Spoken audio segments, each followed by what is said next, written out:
Friends வணக்கம். நான் Shirley. இன்றைக்கி நம்ம சிக்கன் சுக்கா எப்படி பண்ணுறதுன்னு பார்க்கலாம். அதுக்கு நான் சிக்கன் ஒரு 1/2 கிலோ அளவுக்கு எடுத்துருக்கிறேன்.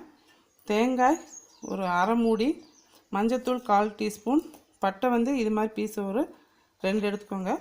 பெப்பர் ஒரு அரை டீஸ்பூன், கடுகு 1/4 டீஸ்பூன், சீரகம் ஒரு 1/4 டீஸ்பூன், கிராம்பு 2, தனியா ஒரு 2 ஸ்பூன், காஞ்ச மிளகா நான் 10 எடுத்துக்கிறேன். உங்கள் காரத்துக்கு தகுந்த மாதிரி நீங்கள் போட்டுக்கோங்க. ஏலக்காய் 2, இஞ்சி பூண்டு பேஸ்ட், ஆயில், எண்ணெய். இது எப்படி செய்கிறதுன்னு நான் உங்களுக்கு செஞ்சு காமிக்கிறேன். ஸ்டவ் பற்ற வச்சுட்டு ஃபஸ்ட்டு காஞ்ச மிளகாவை வறுத்துக்கலாம். 1 ஸ்பூன் அளவுக்கு ஆயில் போட்டுக்கோங்க.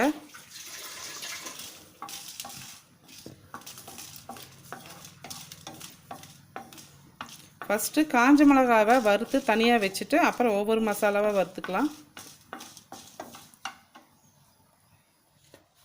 இப்போ நாம் எடுத்து வச்சுருக்கிற மசாலா எல்லாமே போட்டு வறுத்துக்கலாம்.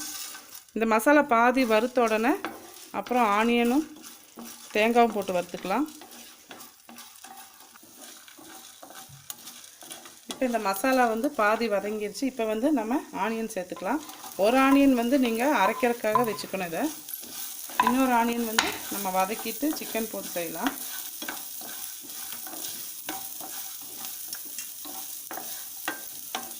ஆனியன் பாதி வதங்கினோடனே நீங்கள் தேங்காய் சேர்த்துக்கோங்க. இப்போ நாம் தேங்காய் சேர்த்துக்கலாம். தேங்காய் ஒரு 2 ஸ்பூன் அளவுக்கு அரைக்கிறதுக்கு போட்டுக்கலாம். கடைசியாக கொஞ்சம் தேங்காய் நம்ம இந்த சிக்கனில் தூவி விடலாம்.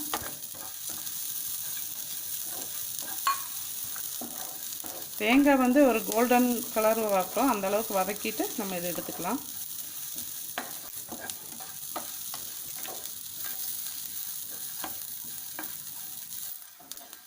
இப்போ மசாலா வதங்கிடுச்சு. இதை நம்ம இதில் அந்த காஞ்ச மிளகா வறுத்தம் இல்லையா, அது கூடயே போட்டுக்கோங்க. இது ஆறினோன்னே இதை பவுட்ரு பண்ணிக்கலாம்.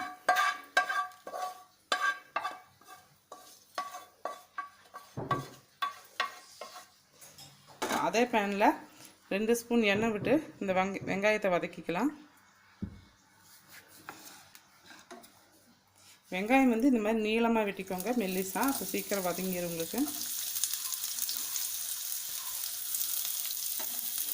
வெங்காயம் நல்லா கோல்டன் கலரில் வரட்டும்.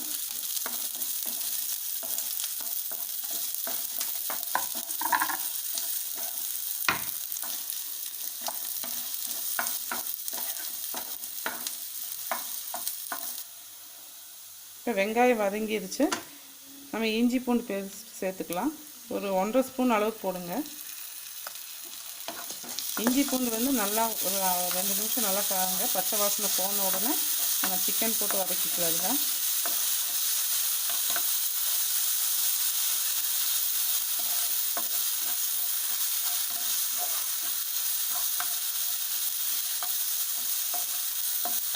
இப்போ நம்ம எடுத்து வச்சுருக்க 2 ஏலக்காய், 1/4 டீஸ்பூன் மஞ்சத்தூள் இதையும் போட்டு லைட்டாக கலந்துட்டு சிக்கனையும் போட்டு நல்லா வதக்கிக்கலாம். இப்போ சிக்கன் சேர்த்துக்கலாம்.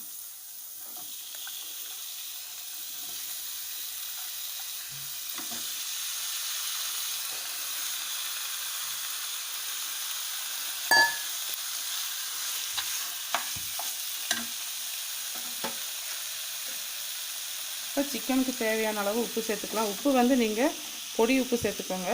கல் உப்பு போட்டிங்கன்னா அது சீக்கிரம் கரையாது உங்களுக்கு. இதில் நம்ம தண்ணியை ஊற்றுறதில்ல.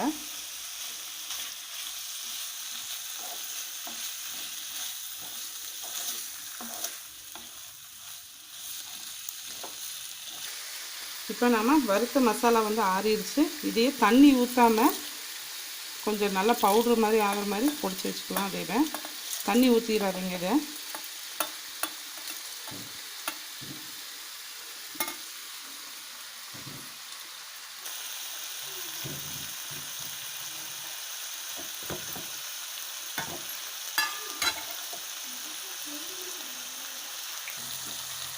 இப்போ சிக்கனில் இருக்கிற தண்ணியெல்லாம் வெளியே ஓரளவுக்கு வெந்துருச்சு பாதி.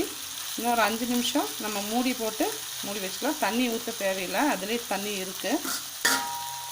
நம்ம மூடி போட்டு ஒரு 5 நிமிஷம் வேக வச்சுக்கலாம். ஸ்லிம்மில் வச்சு வேக வைங்க. இதை சிக்கனில் பாருங்கள், இது நல்லா தண்ணி வந்திருக்கு. நம்ம மூடி வச்சதுனால நம்ம தண்ணி ஊற்ற தேவையில்லை. இந்த தண்ணியெல்லாம் நல்லா சுண்டட்டும். அப்புறம் நம்ம அரைச்ச மசாலா சேர்த்துட்டு அப்புறம் கடைசியாக தேங்காய் போட்டு வச்சுக்கலாம். இப்போ சிக்கன் வந்து உங்களுக்கு 3/4 பதம் வெந்துருச்சு.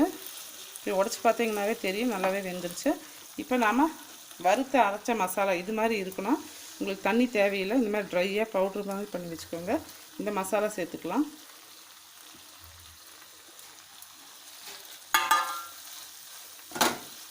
இந்த மசாலா சேர்த்து நல்லா கலந்துட்டே இருங்க. இந்த மசாலா பாதியெல்லாம் வதங்கின உடனே அப்புறம் நம்ம தேங்காய் சேர்த்துக்கலாம். இந்த ஸ்டேஜில் நீங்கள் உப்பு பாருங்கள், பத்தலைன்னா கொஞ்சம் போட்டுக்கலாம்.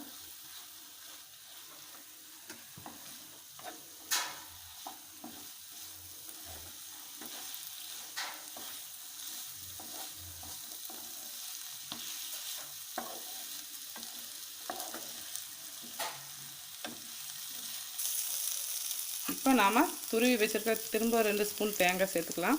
இந்த தேங்காய் வந்து நல்லா கோல்டன் கலர் ஆக முடிய நல்லா ட்ரை பண்ணி எடுத்துக்கலாம். இந்த சிக்கன் வந்து உங்களுக்கு மங்களூரியன் ஸ்டைலில் நான் பண்ணியிருக்கிறேன். இது வந்து எல்லா விதமான சாதத்துக்கும் ரொம்ப நல்லாயிருக்கும். நீங்களும் வீட்டில் செஞ்சு பாருங்கள்.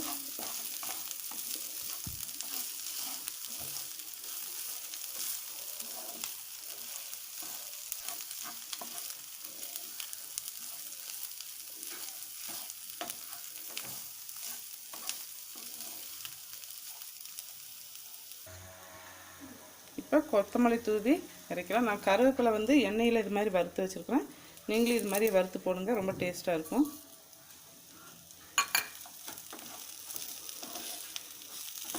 கொத்தமல்லி போட்டோன்னா லைட்டாக அப்படி கலந்துட்டு ஸ்டவ் ஆஃப் பண்ணிடுங்க.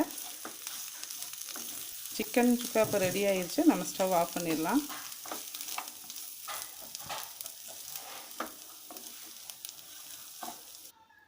இப்போ சூடான சுவையான சிக்கன் சுக்கா ரெடி ஆயிடுச்சு. நீங்களும் இதை வீட்டில் செஞ்சு பாருங்கள். இந்த வீடியோ உங்களுக்கு பிடிச்சிருந்துச்சுன்னா லைக் பண்ணுங்கள், சப்ஸ்கிரைப் பண்ணுங்கள். நன்றி, வணக்கம்.